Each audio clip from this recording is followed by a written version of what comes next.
ಒಂದು ದಿನ ಮಹಿಳೆಯರಿಗಾಗಿ ಅಲ್ಲ, ಮಹಿಳೆಯರಿಂದಲೇ ಲೋಕ ನಡೆಯುತ್ತಿದೆ.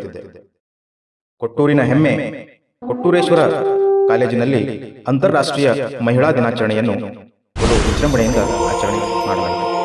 ಈ ಕಾರ್ಯಕ್ರಮಕ್ಕೆ ಆಡಳಿತ ಮಂಡಳಿಯ ಅಧ್ಯಕ್ಷರಾದ ಶ್ರೀಮಾನ್ ಸಿ ಮೋಹನ್ ರೆಡ್ಡಿರವರು, ಜಿಬಿ ಮೆಂಬರ್ ಆಗಿರುವಂತಹ ಶ್ರೀಮಾನ್ ಮಲ್ಲಿಕಾರ್ಜುನ್ ರವರು ಮತ್ತು ಕಾಲೇಜಿನ ಪ್ರಾಂಶುಪಾಲರಾದ ಡಾಕ್ಟರ್ ಎಂ ರವಿಕುಮಾರ್ ಅವರು ಈ ಸಂಭ್ರಮಾಚರಣೆಯಲ್ಲಿ ಎಲ್ಲ ಉಪನ್ಯಾಸಕರು ವಿದ್ಯಾರ್ಥಿನಿಯರು ಪಾಲ್ಗೊಂಡು ಅರ್ಥಪೂರ್ಣತೆಯನ್ನು ಹೆಚ್ಚಿಸಿದರು.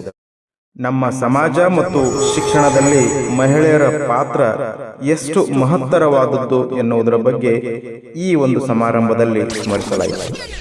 ಮಹಿಳೆಯರ ತಾಳ್ಮೆ, ಜಾಣ್ಮೆ, ಶಕ್ತಿ, ಯುಕ್ತಿಗಳ ಬಗ್ಗೆ ಅರಿವನ್ನ ಮೂಡಿಸಲಾಯಿತು. ಇದು ಕೇವಲ ಆಚರಣೆಯಲ್ಲ, ಮಹಿಳೆಯ ಸಮಾನತೆ ಮತ್ತು ಶಕ್ತಿಯ ಸಂಭ್ರಮಾಚರಣೆ ಆಗಿರುವುದನ್ನು ನಾವು ಇಲ್ಲಿ ಗಮನಿಸಿದೆವು. ಮತ್ತೊಮ್ಮೆ ಎಲ್ಲರಿಗೂ ಅಂತಾರಾಷ್ಟ್ರೀಯ ಮಹಿಳಾ ದಿನಾಚರಣೆಯ ಹೃತ್ಪೂರ್ವಕ ಶುಭಾಶಯಗಳು. ಕೊಟ್ಟೂರೇಶ್ವರ ಮಹಾವಿದ್ಯಾಲಯ, ಕೊಟ್ಟೂರು. ಧನ್ಯವಾದಗಳು.